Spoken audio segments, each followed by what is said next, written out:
Hey, welcome back, my friends. It's time for the Morning Mindset, and I want to warn you ahead of time, today's Morning Mindset is a little bit different from previous Morning Mindsets. In fact, it's kind of odd because the passage that we're reading today, which is Psalm 58, is not your typical touchy-feely kind of a passage that you might find on a bumper sticker or a t-shirt or a coffee cup. This is not one you're going to write out and put on a plaque in the wall of your house because of the topic that it's talking about and because of the way it talks about that topic. I'm just going to read Psalm 58, and I'm going to warn you, you may feel uncomfortable as you hear some of the descriptions the writer has here of how God deals with wickedness and with wicked people. Okay, so I'm going to read it and then we'll come back and talk about it. This is Psalm 58. Do you indeed decree what is right, you gods? And that's gods with a little g, in case you're not looking at it. Do you judge the children of man uprightly? No, in your hearts you devise wrongs. Your hands deal out violence on the earth. The wicked are estranged from the womb. They go astray from birth, speaking lies. They have venom like the venom of a serpent, like the deaf adder that stops its ear, so that it does not hear the voice of charmers or of the cunning enchanter. O God, break the teeth in their mouths. Tear out the fangs of the young lions, O Lord. Let them vanish like water that runs away. When he aims his arrows, let them be blunted. Let them be like the snail that dissolves into slime, like the stillborn child who never sees the sun. Sooner than your pots can feel the heat of thorns, whether green or ablaze, may he sweep them away. The righteous will rejoice when he sees the vengeance. He will bathe his feet in the blood of the wicked. Mankind will say, surely there is a reward for the righteous. Surely there is a God who judges on earth.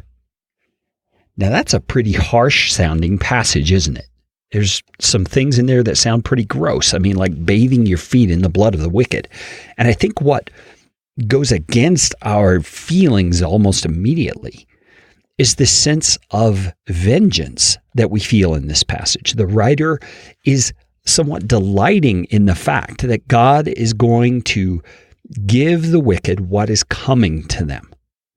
And there's something in us that tells us, man, I'm not sure I should feel that way. But let me point something out.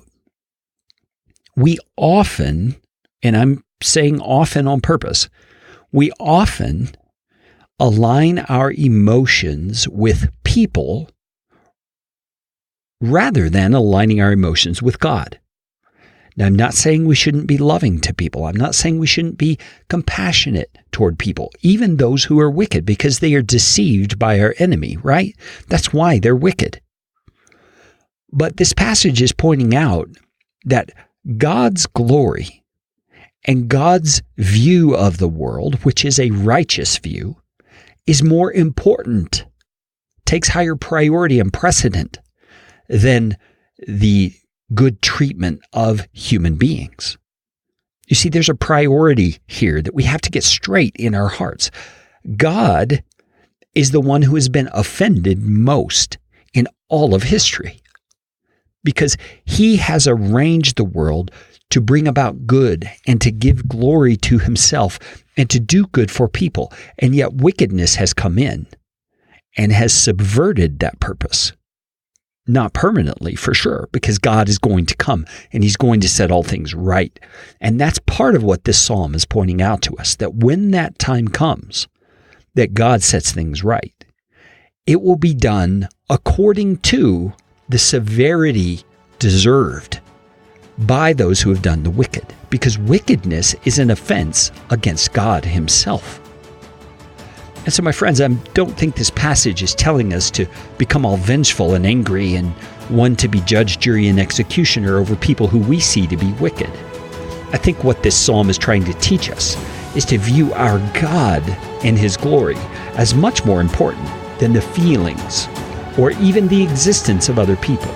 God is God. We are to worship him and trust him to do what is right when it comes to dealing with wickedness. And there is a comfort in that, wouldn't you say?